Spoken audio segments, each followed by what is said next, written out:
পোনপ্ৰথমতে অসম কন্যা আৰু ভাৰতত ইতিমধ্যে যে বিশ্বকাপ বিজয় কৰি আহিছে উমা চেত্ৰীলৈ আমি অশেষ শুভেচ্ছা অভিনন্দন জনাইছোঁ। আজি বিশ্ব জগতত অসম কন্যাই অসমৰ নাম পুনৰ এবাৰ জিলিকাই তুলিবৰ কাৰণে সক্ষম হৈছে। তাৰ কাৰণে আপোনাক হাজাৰবাৰ আমি সালাম দিছোঁ, হাজাৰবাৰ আপোনাক আমি ধন্যবাদ জ্ঞাপন কৰিছোঁ। কিন্তু অত্যন্ত দুখৰ বিষয় যে অসম চৰকাৰে নিম্নতম জ্ঞান নাই, অসম চৰকাৰে নিম্নতম সময় পোৱা নাই যে এগৰাকী অসম কন্যাই যিগৰাকী অসম কন্যাই গৈ বিশ্বকাপত প্লেইং 11ত অংশগ্ৰহণ কৰি খেল খেলি আজি ভাৰতত ৱৰ্ল্ড কাপ আনাবলৈ সক্ষম কৰালে সেইগৰাকী অসম কন্যা উমা চেত্ৰীক যে সময় দিব নোৱাৰা এই ব্যৰ্থ মুখ্যমন্ত্ৰীক আমি পোনপ্ৰথমে ধিক্কাৰ জনাইছোঁ। একে সময়তে আমি ধিক্কাৰ জনাইছোঁ নন্দিতা গছলা বাইদেউ, আপুনি ইউথ এণ্ড স্পৰ্টছ মিনিষ্ট্ৰী এয়াই কাম কৰি আছে নেকি? আপুনি জানে নে নাজানে যে এগৰাকী অসমৰ কন্যাই বিশ্বৰ বুকুত অসমক জিলিকাই তুলি আজি যে নিজৰ ঘৰলৈ উভতি আছে বুলি সেই সময়ত আপুনি কি নিজৰ নিন্দত ব্যস্ত আছিলে নেকি? সেই সময়ত আমি আজি প্ৰশ্ন উত্থাপন কৰিব বিচাৰিছোঁ আসাম ক্ৰিকেট এছ'চিয়েশ্যনক। আসাম ক্ৰিকেট এছ'চিয়েশ্যনে ক'ত কি কৰি আছিলে? তেখেতসকলে জানে নে নাজানে এগৰাকী খেলুৱৈক কেনেধৰণে আদৰিব লাগে বুলি? আজি আমি বিজেপি চৰকাৰক এই বৰ্তমানৰ যি চৰকাৰ ব্যৱস্থা তেখেতক প্ৰশ্ন কৰিব বিচাৰিছোঁ, যেতিয়া আপোনালোকে ইয়াক কিবা নাড্ডা ফাড্ডা চাহ এইবোৰ যি আপোনালোকে ৰাষ্ট্ৰীয় পৰ্যায়ৰ নেতাসকল অসমলৈ আহে, ভ্ৰমণ কৰিবলৈ আহে বা কিবা পৰ্যবেক্ষণ কৰিবলৈ আহে, আপোনালোকে তাৰ ৰঙা কাৰ্পেট কঁকাল ভাঙি ভাঙি খ গামোচা লৈ আপোনালোকে থিয় হ'ব পাৰে। কিন্তু আজি এগৰাকী অসমৰ স্বাভিমান আৱেগ অনুভূতি যুৱ প্ৰজন্মৰ প্ৰতিনিধিক যোনে প্ৰতিনিধিত্ব কৰি গোটেই বিশ্বত আজি নাম জিলিকাই তুলিছে অসমৰ সেইগৰাকী ছোৱালীক আপোনালোকে সময় দিব নোৱাৰিলে। আৰু আমি ধন্যবাদ জনাইছোঁ সুদূৰ অসম গোৰ্খা ছাত্ৰ সন্থাক, তেখেতসকলে মাছ দিখাও গৈ আজি উপস্থিত হৈ এগৰাকী অসম কন্যাক তেখেতলোকে শুভেচ্ছা আৰু সম্বৰ্ধনা জনোৱাৰ বাবে। আজি আমি প্ৰশ্ন কৰিছোঁ উমা চেত্ৰী যি উমা চেত্ৰী য'ৰ পৰা গৈছে তাৰ অতুল বৰা ডাঙৰীয়া আপুনি ক'ত আছে?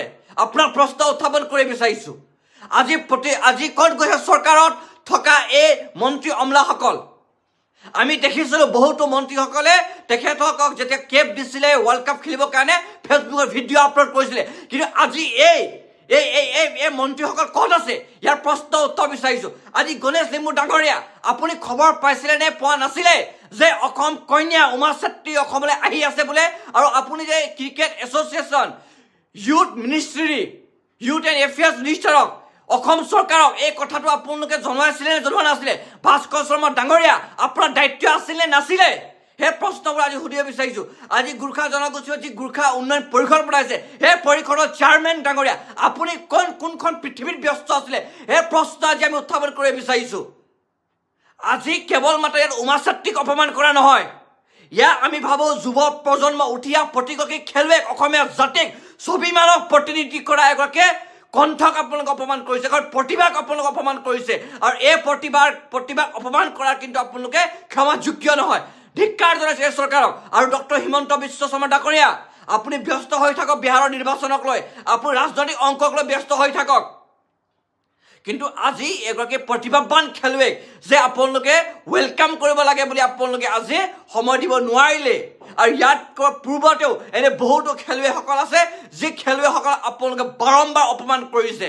গতিকে যি এই চৰকাৰক কোনো শব্দ নাই গৰিহণা দিবলৈ। আমি গৰিহণাৰ ধিক্কাৰ জনাইছোঁ। আৰু পুনৰ এবাৰ কৈছোঁ ইউথ মিনিষ্ট্ৰীৰ পৰা আৰম্ভ কৰি অসমৰ প্ৰতিটো কেবিনেটৰ মন্ত্ৰীসকলৰ ইয়াৰ কিন্তু পৰম আৰু গুৰু দায়িত্ব আছিলে ৱৰ্ল্ড কাপত অংশীদাৰ হৈ ৱৰ্ল্ড কাপ বিজয় কৰাই আমাৰ অসম সন্তানক আদৰিবলৈ।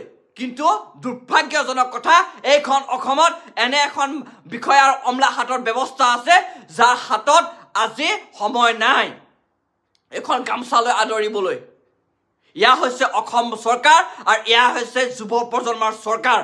আজি আমাক বুকু কান্দিছে আপোনালোকে, আজি আমাক কষ্ট দিছে যুৱ প্ৰজন্মক। ইয়াৰ উচিত প্ৰতি উত্তৰ দিব। ইয়াৰ ৰাজনৈতিক কৰা সময় নহয়, ইয়াৰ আৱেগ আৰু অনুভূতিক সন্মান কৰা সময়, কিন্তু ইয়াক আপোনালোকে সন্মান দিব জনা নাই। আৰু ইয়াৰ প্ৰতি উত্তৰ আপোনালোকে 1000% পাব।